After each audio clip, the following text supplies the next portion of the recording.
สบายดีบรรดาท่านยินดีต้อนรับบรรดาท่านเข้าสู่ช่องกฎหมายเราของข้าพเจ้าเนาะบรรดาท่าน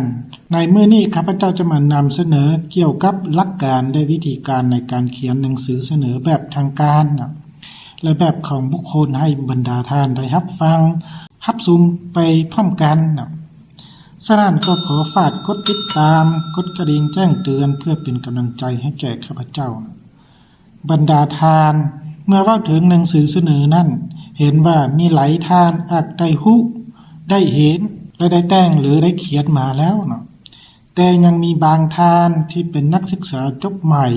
หรือประชาชนทั่วไปเนาะยังบ่ทันฮู้วิธีและหลักการในการเขียนหนังสือเสนอก็มีฉะนั้นในมื้อนี้ข้าพเจ้าจะมานำเสนอหัวข้อดังกล่าวนี้ให้บรรดาท่านได้รับชมและเพื่อเป็นแนวทางในการนำไปหมุนไส้ในกรณีที่จำเป็นของทานนะฉะนั้นข้าพเจ้าจะนำพาบรรดาทานมารับรู้นำการนะซึ่งมีรายละเอียดดังนี้ในนี้ข้อที่1ความหมายของหนังสือเสนอนะหนังสือเสนอแม่นเอกสารของบุคคลนิติบุคคลหรือองค์การจัดตั้งที่ยื่นต่อองค์การจัดตั้งใดหนึ่งเพื่อให้กวดกาหรือพิจารณาแก้ไขปัญหาใดหนึ่งหรือเว้าอีกแบบหนึ่งว่าเป็นการเขียนหนังสือเสนอแทนคำเว้าของบุคคลนิติบุคคลหรือการจัดตั้งเพื่อใช้สื่อสารให้องค์การจัดตั้งขั้นถึงพิจารณาปัญหาใดหนึ่งตามระเบียบการตัวนี้ถือว่าเป็นความหมายของหนังสือเสนอและต่อมาข้อที่2ความสำคัญของหนังสือเสนอตัวนี้หนังสือเสนอนั้นเป็นเครื่องมือในการสื่อสารทางการและอันที่2ก็เป็นหลักฐานทางด้านเอกสารและป้องกันความผิดพลาดในการดำเนินหรือพิจารณาเวียกงานใดหนึ่งและอันที่3ก็แสดงถึงความเป็นระบบทางการมีระเบียบมีความเป็นมืออาชีพและเห็นให้การพิจารณาตักเสนขององค์การจัดตั้งที่เกี่ยวข้องมีข้อมูลรับรองถูกต้องตามระเบียบการตัวนี้ถือว่า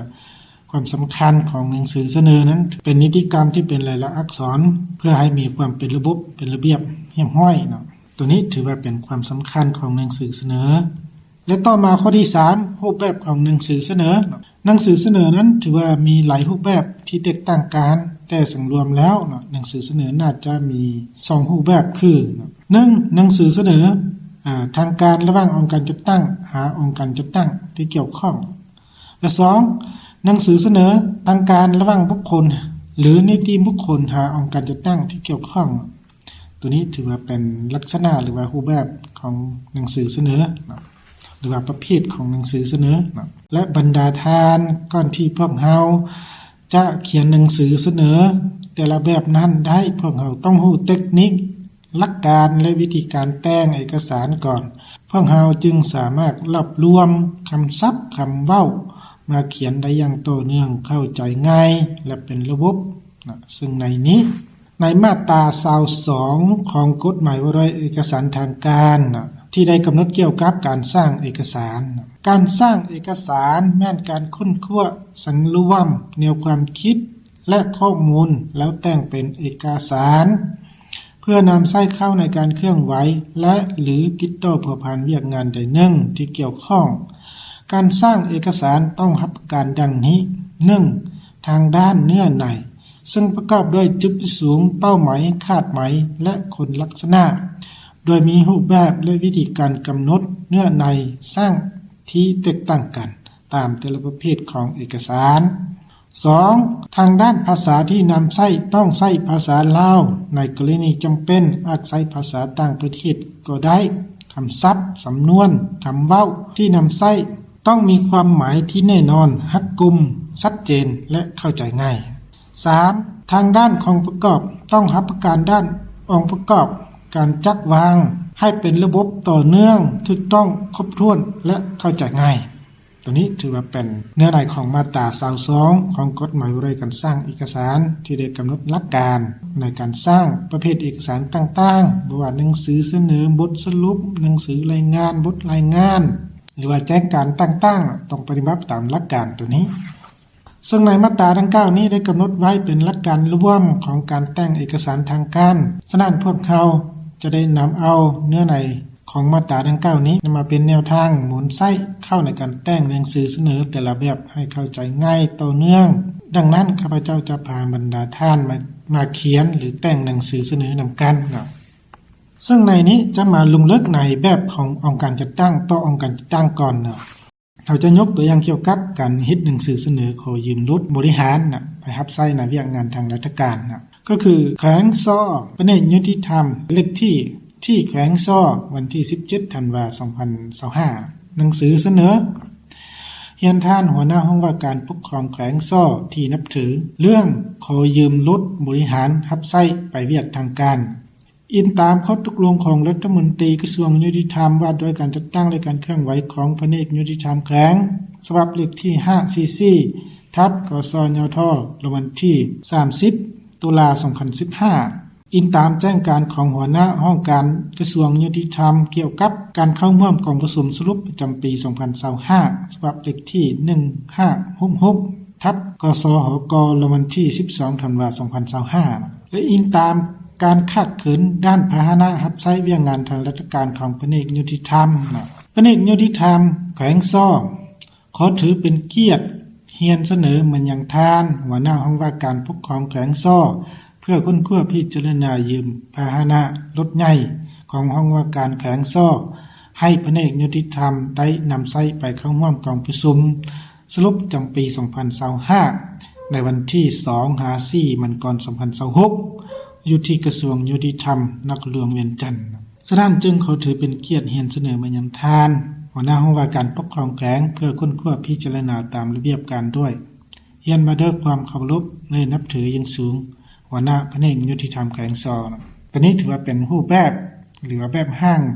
ของการเขียนหนังสือเสนอระหว่างองค์การจัดตั้งต่อองค์การจัดตั้ง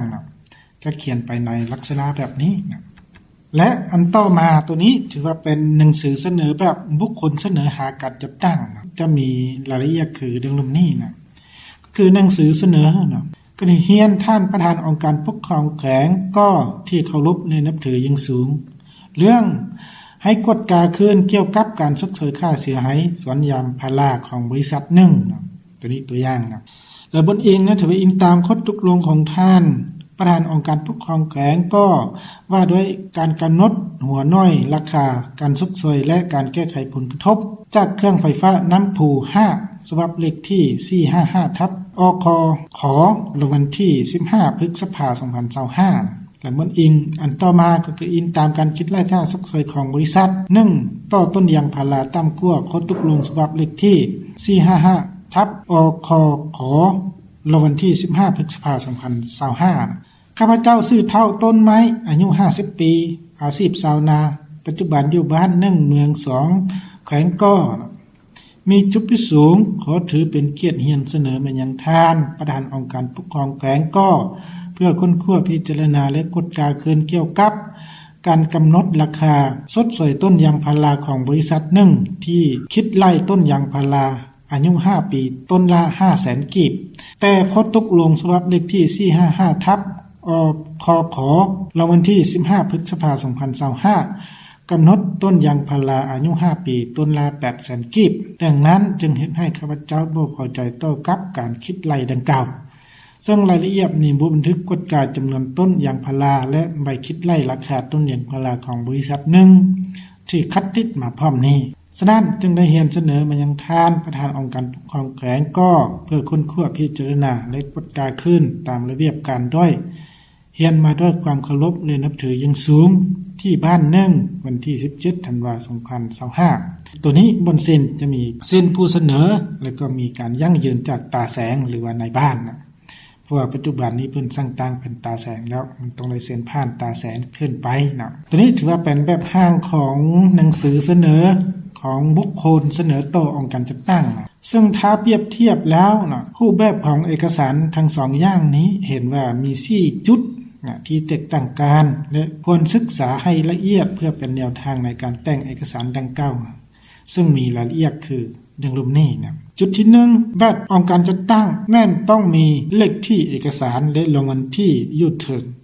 ส่วนเอกสารของบุคคลแม่นจะบ่มีเลขที่เอกสารและลงวันที่เอกสารแม่นจะอยู่ลุ่มสุดในบ่อนผู้เสนอเซ็นตัวนี้ถือว่าเป็นจุดที่แตกต่างกันที่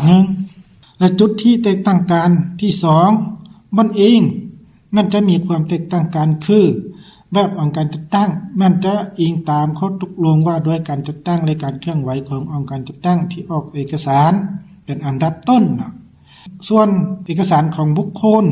แม้นจะอิงตามนิติกรรมที่เกี่ยวข้องกับเป้าหมายหรือจุดประสงค์ที่จะเสนอนะตัวนี้ถือว่าความแตกต่างจุดที่